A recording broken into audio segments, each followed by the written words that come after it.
June 24th of 1950, North Korea invades South Korea. North Korea is a communist state, and so this is part of the doctrine of containment. We will not allow 1 foot of land to fall under control of the communist that is currently not communist. And so America commits to help. When World War II ended, the Soviets had occupied the northern part of Korea, and America occupied the southern part of Korea. They had liberated it from Japanese domination. Neither would leave the country, fearing the other side would come to dominate it. And so the country was split at the 38th parallel. In 1949, the Soviets leave, and leaving behind them a communist Soviet-sponsored government with a large, well-equipped army. The U.S. leaves around the same time, leaving behind it the puppet dictator Syngman Rhee and a small military. Rhee uses that military to suppress the civil rights and civil liberties of his own people. The United States implied that South Korea was not in the defense perimeter. Apparently accidentally, we listed places we were willing to defend and didn't list South Korea. And this became a green light for the North Koreans to invade South Korea and reunite the country under a communist government. The Soviets and the Chinese were not involved in planning this. This was not a conspiracy by the Soviets and the Chinese, but they did support it after it happened. On June 27, 1950, Truman orders the military to assist the South Koreans, and then he goes to the United Nations. The Soviets are not there. Remember, the Soviets are on the Security Council, and so are the Chinese. The Chinese were supposed to be. So they could have vetoed any action the UN took. But the Soviets were protesting because the UN refused to recognize Mao Zedong's communist government of China, instead recognizing Chiang Kai-shek's now deposed government of China. And so the Soviets were boycotting the UN. This allowed America to get the UN to pledge military support for South Korea and Syngman Rhee.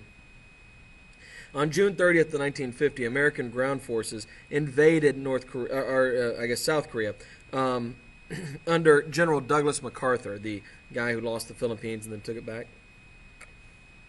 Formally, this was a UN operation, United Nations operation, but it was overwhelmingly American. The leaders were American, and the vast majority of the resources and the troops were American. MacArthur launched a brilliant tactical invasion, hitting Korea at Incheon, you see there on the map, doing an amphibious invasion that was largely believed to be impossible, but MacArthur pulled it off. Probably his greatest moment as a general. Truman allows MacArthur to cross the 38th parallel and invade into North Korea in an attempt to unify the country.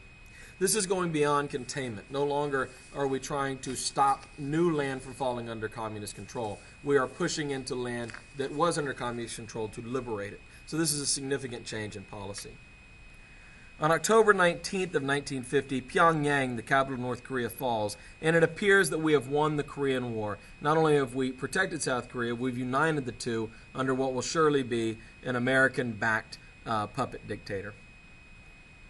At this point, China, who's on the border with Korea, of course, freaks out and sends 8 divisions, hundreds of thousands of Chinese soldiers, into Korea to try to push the United Nations forces back. And the United Nations is pushed back all the way till January. For 3 months, the United Nations forces are on the run. The United Nations loses not only Pyongyang, the capital of the north, but Seoul, the capital of the south. Between January and March of 1951, the United Nations is pushed all the way back to the 38th parallel, where the war, of course, had begun. Truman does not want a war with China, and so he opens negotiations to work out a settlement. MacArthur tells Truman that we should use nuclear weapons to bomb China. When Truman is uninterested in listening to this, MacArthur sends an open letter to the Republican leader of the House demanding that Truman use nuclear weapons on China. He says, there is no substitute for victory. Truman says this is insubordination. Military leaders are not supposed to publicly tell their commanders what to do. And, of course, Truman is the civilian commander of the military, the highest person in the chain of command in the military, as president. On April 11th of 1951, Truman relieves Douglas MacArthur of his command for insubordination. MacArthur is actually very popular, but almost 70% of Americans support MacArthur in his desire to nuke China. When he returns to America after being relieved, he's greeted by massive cheering crowds. But it is worth noting that other major generals of the period, most notably Omar Bradley, one of the most important figures in World War II, support Truman and make it clear that, that generals are not supposed to question orders. The stalemate, however, continues in Korea until July of 1951, when we begin to negotiate an end to the war. And this will drag on until 1953 without a peace treaty. We'll pick back up on the Korean War later. One of the characteristics of this war was it had a limited impact domestically. The Office of Defense Mobilization set price ceilings, and they did limit union wage demands, neither of which worked, by the way. The railroad workers go on strike in 1951, and Truman seizes control of the railroad, as I mentioned earlier. And in 1952, Truman seizes steel mills in the wake of the strike.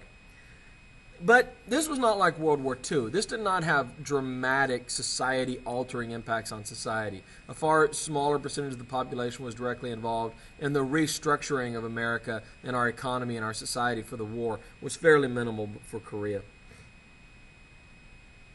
The war does pick up the economy due to increased government spending. And it also increases anxiety about a potential war between America and the Soviet Union. There are 140,000 U.S. casualties, and America's failure to easily win this war against what we believed to be was a pretty inferior opponent begins to create a sense of concern about America's capability in this new post-World War II world.